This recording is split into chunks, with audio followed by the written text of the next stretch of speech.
All right, so we are in the Gospel of John, and we are dealing with chapters 13 to 19. That's what we're going to tackle. We've been kind of loosely following this framework right here. We left the book of signs, not the book of Mormon.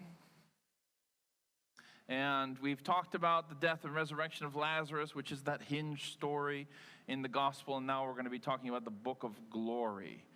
So called because it seems to be a preoccupation of Jesus. In fact, the last references to glory in the gospel are in chapter 17. And it's Jesus' preoccupation that he would obtain or be glorified through resurrection. Okay, that was Jesus' aim. And he was hoping that the glory which he had with the Father would be returned to him and that he could share it with the rest of us. So that's where we're at. We're going to be talking about the book of glory. Now, this is a really hard thing to preach because, okay, not only do you have 6 chapters here, but you have 6 chapters of the most interesting material in John. Okay, this is like basically the last few hours of Jesus' life stretched out over 6 chapters. And there's so much we could talk about here. We could talk about Jesus' final prayer in John 17, and my favorite verse in all of the Bible is there in verse 3. We could talk about his arrest, his trial, his death, and all the details there, and there's so much material to pull from here that is absolutely fascinating. We're going to restrict ourselves by talking about 1 or 2 really simple but profound things we find in these 6 chapters, okay? The goal here is to whet your appetite to go read the Bible for yourselves, okay? That's the goal. The goal is to get you thinking and say, hey, that's really interesting. I want to go read more when I get home. I want to understand John better. And some of you have been contacting me, telling me that you've learned things that in your own study, not because of anything I've said, you've learned things in your own study because you're like, wow, I never read it from this perspective before. I've never kind of looked at John from the perspective of John trying to carefully craft and tell me a story about Jesus. I've usually just kind of read a story, read whatever John writes about Jesus, and they move on to the next one, and I don't often think about why it's there. So think about why it's there, why what John wrote is there, why he crafted it and shaped it that way. So we are in the book of glory. We'll be starting in chapter 13, and we're just going to read it all the way through.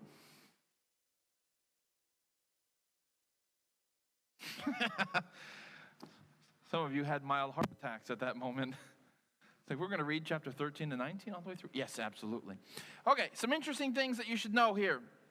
Okay, these chapters, 13 and 19, are bookended by some rather remarkable statements, which you know, but you've never put them together. Okay, John 13:1, the very beginning of this book of glory, it says, having loved his own who were in the world, he now loved them to the very end. Isn't that a beautiful statement? Right, having loved them thus far, he loved them to the very end. And I love John including that statement there, right? Obviously, John is writing after the fact, and he's going back and he's inserting this statement at this point in the narrative saying, he loved them so far for these 3 years, and now in the final hours of his life, he determined to love them to the end. Like he was going to cross the finish line, loving his people. Like he was going to make it. All right, and then you have this statement in John 19 at the other end of this where Jesus is on the cross and he says, it is completed. We all know that. We all know that. What's the connection here?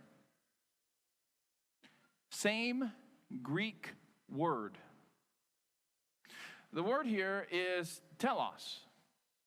Right? It means to end or to complete or to finish something, or it can be like a goal, like what you're trying to aim for, what you're trying to get to. But usually it's like the end of something, to complete something, to finish something, to fulfill the purpose of something, okay? It's the same concept here. And John bookends the chapters that we're going to be talking about with this word, right? So in John 13, it's Jesus telos to his people so far, and he's going to he's going to love them. I should say he didn't telos his people. He loved his people, and he's going to love them to the telos. He's going to love them to the end. And then when Jesus is on the cross, he says, it is ended. Right? It's done. Now, oftentimes when we read it is finished is usually the way that we translate that, but when we read that, we usually think Jesus is saying that because he's done, right? He's going to die. He says those words, and then he gives up his spirit, it says, and he's dead. And it's almost as if Jesus is saying, well, my life is over, like as if that's what he's saying. But I wonder if John intended another connection in the text. I wonder if John intended us to connect Jesus' words there in John 19 to John's words in John 13. So Jesus gets there. He's on the cross. He's at the end of his ordeal, of his passion. And he says, "It is finished," meaning I have loved them to the end. I've loved them to the end. I made it. I crossed that finish line. Right, does John want us to connect these words? Because chapters 13 and 19 form this textual unit, and it begins with this word, and it essentially ends with this word telos, right? It is finished, it is completed, it is ended.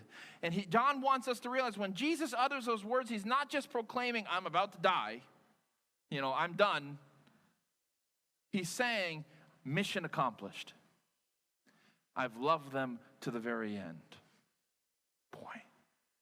And when John begins chapter 13 with those words, it seems to imply something. That the last hours of Jesus' life, it might be very difficult to love us to the end. That he might be tempted to stop loving us to the very end. Right? That's a hard thing to do. Otherwise, why tell us that? Right? I don't get on Facebook and brag, I walked to the mailbox today. Why? Because that's a routine thing. Everybody does that. That's not something to kind of make a big deal about. But if John is writing this, maybe he's writing it because this would be a hard thing to do. Right? And we see this when Jesus is being crucified and he's praying for the people who are crucifying him. Like, "Father, don't hold this against them. They're ignorant. They don't know what they're doing here." Right? He's loving these people to the very end. Boy. And this forms the kind of frame. So everything we read from chapters 13 to chapters 19 has got to be understood kind of within these bookends. That Jesus is on a mission to love his people to the very end and not stop for even 1 second.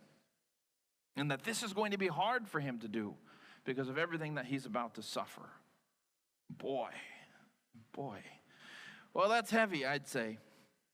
He loved his own to the very end.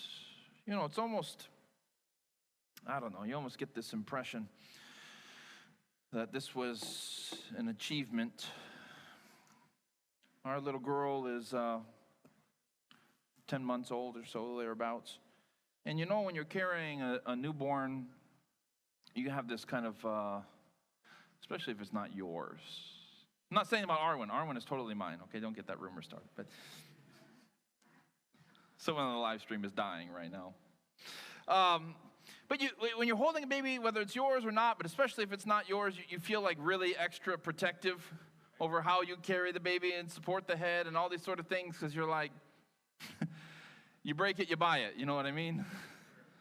And if you're holding this baby, and I'm going to use the iPad here as the baby because it's close enough, And if you're holding this baby and you trip, your kind of instinct in tripping, holding the baby, is that I don't care what happens to me, but I'm going to keep this baby from hitting anything on the way down, right? So you'll hit your head against the wall. You won't stick your arms out to brace yourself. You just you go into protect the football mode, right? If you're a guy, right? And you just to women, it's called protect the baby mode, all right? But we got to brand it here. And you just want to protect the baby, at all costs, and you just go down with the baby, and as long as the baby's okay, you'll suffer whatever pain that you have to go through. And it's almost like this is the image that comes to my mind when I'm reading this about Jesus, because it's almost like in John 13, John is basically saying Jesus was about to go down, but he had us in his arms, and he protected us and held us all the way down. You know what I mean? That's the imagery I'm getting here. That's why it's an achievement. That's why it's something special that Jesus loved us to the very end. It's because he knew he was going down. Right? Also where Jesus talks about how he has those the Father has given to him, right? That they're in his hand, they're in his care. He has responsibility for them. And so it's Jesus knows he's going down, and he determined to hold on to us no matter what pain he was going to suffer on his way down. Knowing that if he could keep us safe again, knowing that he would be the one to get back up again. and that we would be safe in his arms.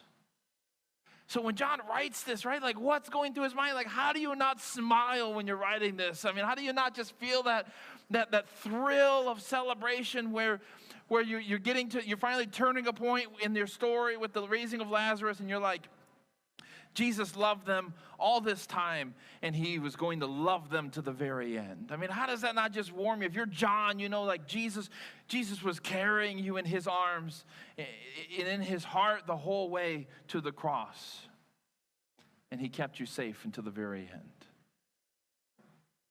Boy, what an image, right? And then there on the cross, Jesus is like, I did it. I love them to the very end. And he dies. What a beautiful story. Right? I did it. It's finished. I crossed the finish line. I loved them to the very end. Boy, that's something else, I tell you.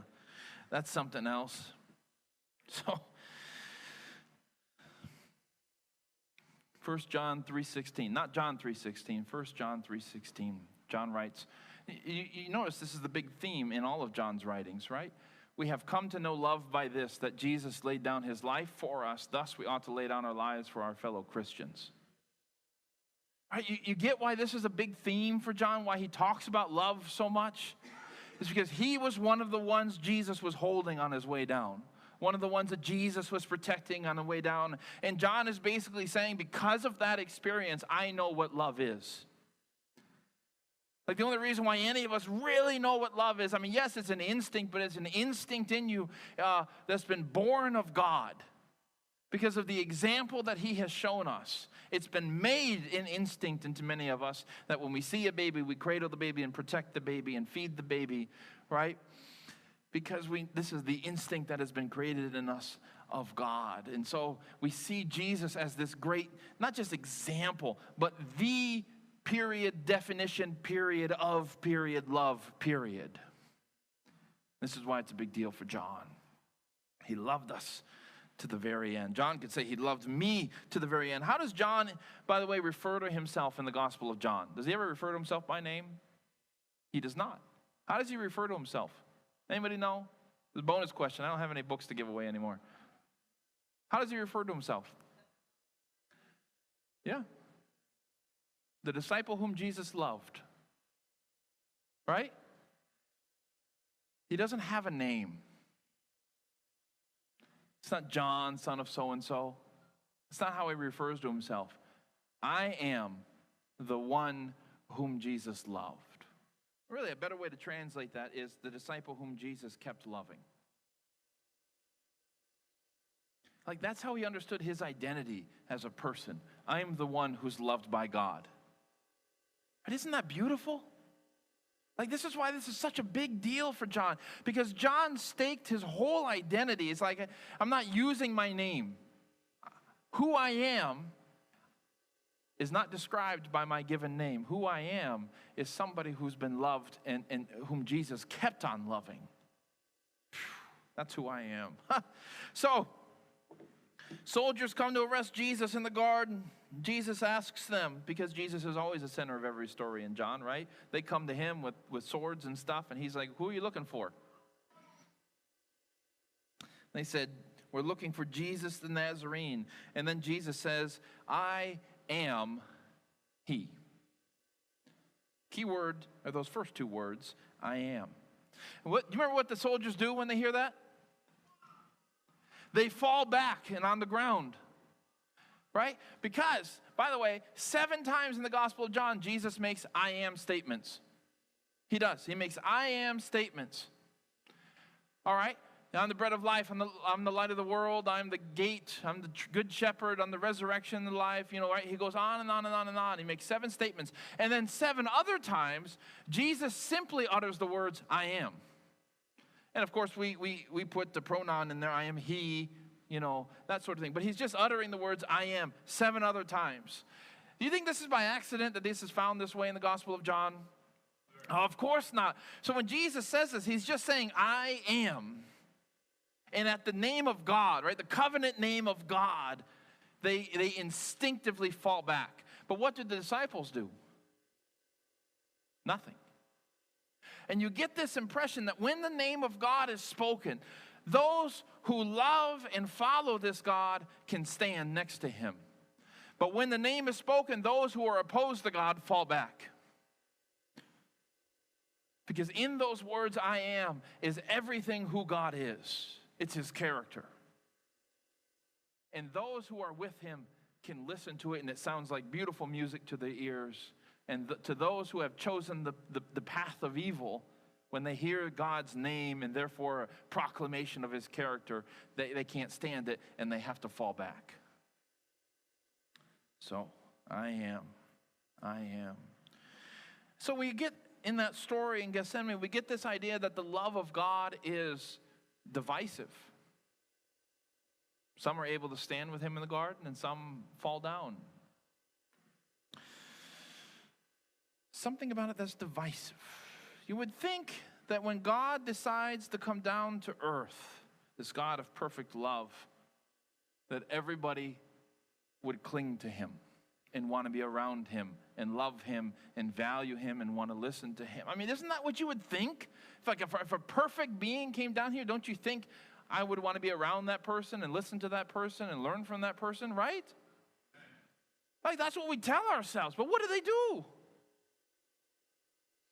And so we see there's a part of all of us in the people who reacted to Jesus. There is a part of us who want to listen to him, right? And being like Mary. And there's a part of us who want to be like Martha and be working in the kitchen. You know, we're close enough to Jesus in the next room. And then there's a part of us that just want to crucify him. Perfect love in the world. And we sing songs about how all we need in the world is love. Well, what we had in the world was love. And look what we did to him. The issue isn't that we need love in the world. The issue is that we need love in our hearts. That's the problem. That's the problem. There's something in us that reacts to that kind of love, to that kind of God, and we want to kill him. We want him as far away from us as possible. Despite our proclamations to follow God, despite our proclamations that we want to learn from this God and love this God and do all these rituals in service of this God, but yet when the rubber meets the road and he's there standing in front of us, we want to kill him. Maybe the story we're telling about ourselves to ourselves isn't really accurate.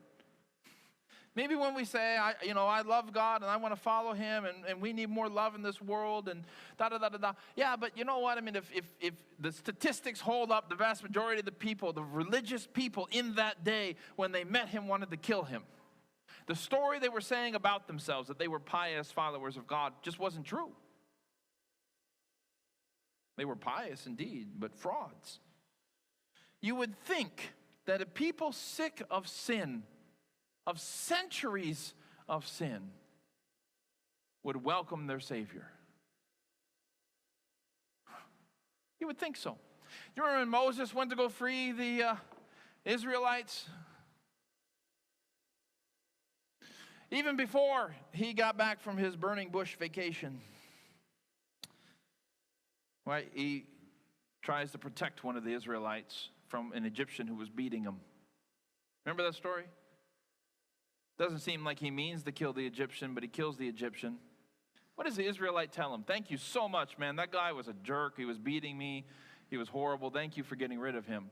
What does the Hebrew say a few days later? Are you going to kill me like you killed the Egyptian? Right? I mean, like, is that really any way? I mean, like, look, is that any way to treat Moses? I mean, he's just tried to do his best in that situation. He saw you being beaten by somebody, and he killed the person who was beating you. And yet you see him a couple days later, and what do you say to your Savior? Oh, are you going to do that to me too? You know, and it's like, why are we that way? Like, why is there something in all of us that reacts that way to somebody who's trying to save us? And Moses was an imperfect Savior, okay? Jesus wasn't. And yet we still reacted in the same way, right? Like even the demons, oh, are you going to cast us out now? Like the same kind of reaction the children of Israel had to Moses. Are you going to hurt us now? Are you going to banish us now? And Jesus gave them no indication that he was going to be doing anything like that. And his own people who professed to follow him wanted to kill him. And yet there's Jesus. He loved his people to the end. Setting an example for us, I think. You'd think we'd welcome our deliverer, but we don't. And despite my brokenness and my messed upness, despite the fact that there's always a part of me, until he comes again and remakes me, there will always be a part of me, that fleshy side of me, that would want to kill him again if he were here. And that's what we're wrestling with every day as we go through our lives. That's what we're fighting against, to keep the lid on that part of us by the grace of God. We have to, because there's another part of me that has been fed by his mercy that says, I want him in my life. I want to see him. And that part of me is wrestling with that part of me that would rather crucify him. And while that struggle is going on in my life, in my heart, going on in your life, in your heart, going on in the life of the disciples back then, yet nevertheless, that doesn't change the fact that God loved them to the very end.